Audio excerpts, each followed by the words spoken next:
Shalom, shalom, friends, and it's good to see you again. Well, virtually good to see you again.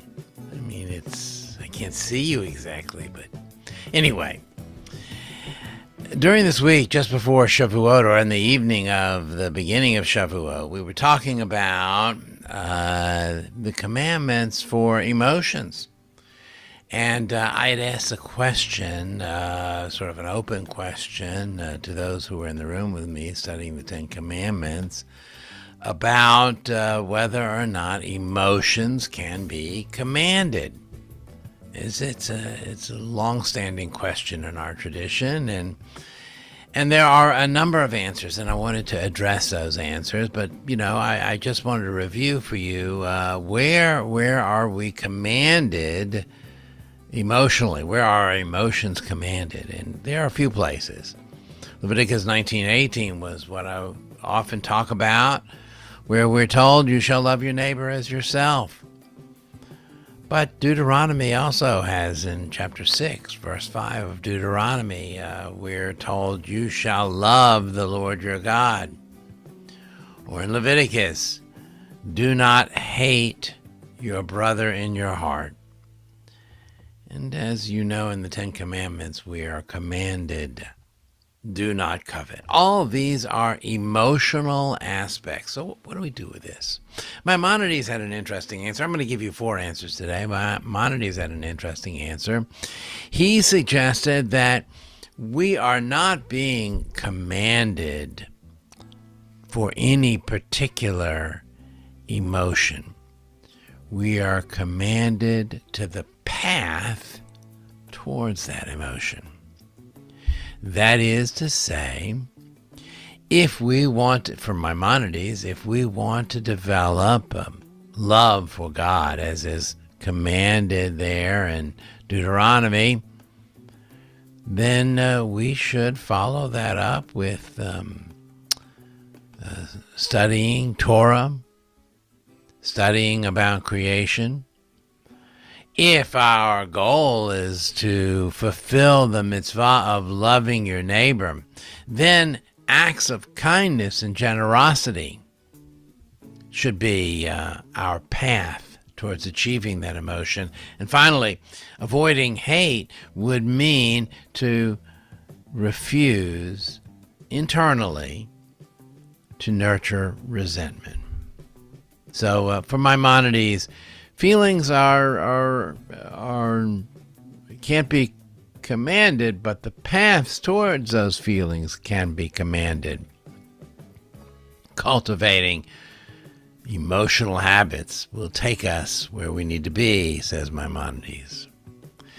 Now, as far as another answer might be, is that we are being commanded towards not just a path, but towards an attitude.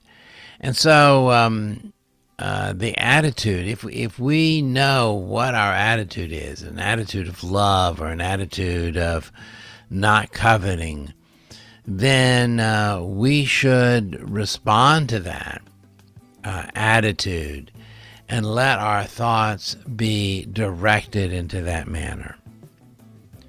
For our Jewish tradition wants to teach us, and this is the third point, that the emotions that we feel, whether it is hate or love or even frustration, emotions matter, thoughts matter, attitude matters, compassion matters. And the last point I want to make towards this is that our tradition wants to guide us, wants to help us move towards spiritual growth, so that these commandments are not an instantaneous transformation, but rather they are meant to point out to us how we can move our lives from a kind of self selfishness to love, from envy to gratitude, from hatred to reconciliation, and from indifference to empathy. In this way, these commandments, these emotional commandments, are meant to help us to become the kind of person, to become a transformed person.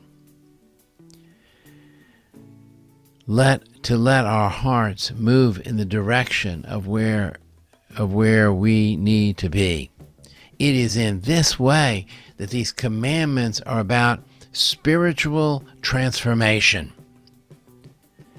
And if anything else, Judaism believes that we have the ability for transformation. It is possible within us to change how we are, what we're doing, to become different people if we set our hearts towards that goal. So these emotional commandments are about the direction that we are to move in our lives. They're as much as a pathfinder goal as they are a simple direction. Go north isn't a commandment to be at the North Pole. It's a commandment for the direction that we seek to go in. Maybe this can help you understand these commandments of spiritual, emotional states of being. I hope so. It's worth pondering, worth considering. Let's take a moment for the mourner's kaddish, another topic that we spoke about at length this week. Yitgadal v'yitgadash shemei Rabbah, v'alma divra kirutei v'yamlich malchutei, b'chayechon v'yomechon v'chayei d'chol Beit Yisrael, b'hagalav v'zman kariv v'imru amen. Yehi shmei Rabbah mevarach le'olam le'amei amaya, yitbarach v'yishtabach v'yitboar v'yitramam v'yitnaseh, v'yidadar v'yidaleh v'yidalal shemei d'kudishah b'richu. Li'ela min kol berchata v'shirata, tush berchata v'nechamata damiran be'alma v'imru amen. Yehi shlomo Rabbah min shemaya, v'chayim olenu v'al kol Yisrael v'imru amen.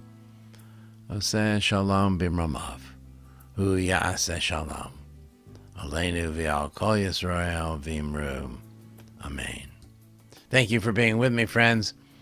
We'll look forward to seeing you again next week. Take care.